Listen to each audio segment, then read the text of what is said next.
ہمارے خطیب صاحب تو جو ہاتھ کھڑا نہ کرے اس کی تذلیل کر دیتے ہیں، ان کی مرضی کے مطابق اونچا نہ بولے تو اس کی تذلیل کر دیتے ہیں۔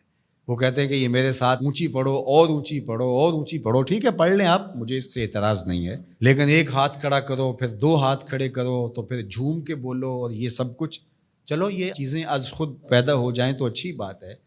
پہلے تو بات یہ ہے کہ جو چیز ہے اس کے لیے کہنے کی کیا ضرورت ہے؟ شاعر کی نوا ہو کہ مغنی کا نفس، جس سے چمن افسردہ ہو وہ باد سحر کیا۔ جب باد سحر چلے گی تو پھول خود بخود کھلنا شروع ہو جائیں گے، لیکن ہو باد سرسر اور مجبور کرے کہ میں باد صبا ہوں باد نسیم ہوں، پھول کھلتے کیوں نہیں میاں؟ کیوں کھلیں گے پھول؟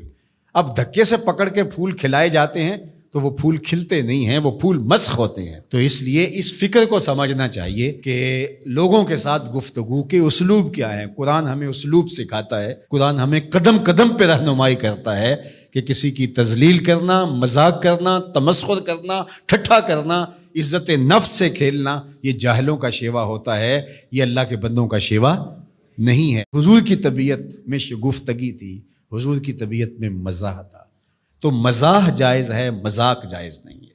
مذاق میں تذلیل ہوتی ہے، مزاح میں اپنائیت ہوتی ہے، قرب بڑھتا ہے، محبت بڑھتی ہے، مذاق سے نفرت پیدا ہوتی ہے۔ تو یہ اس فرق کو سمجھنا چاہیے، اور مزاح کریم لوگوں کا شیوا ہے اور مذاق بخسیس لوگوں کا انداز ہے۔ تو آنے والا جو تمہارے در پہ آ گیا، وہ چاہے شرابی ہے، ظالم ہے، چور ہے، بدماش ہے، جیسا بھی ہے، تو اگر وہ تم سے دین لینے آیا تو پھر تم دین کا وہی اسلوب اختیار کرو گے جو ہمیں دین نے بتایا ہے کہ اس اسلوب سے اس سے بات کرنی ہے۔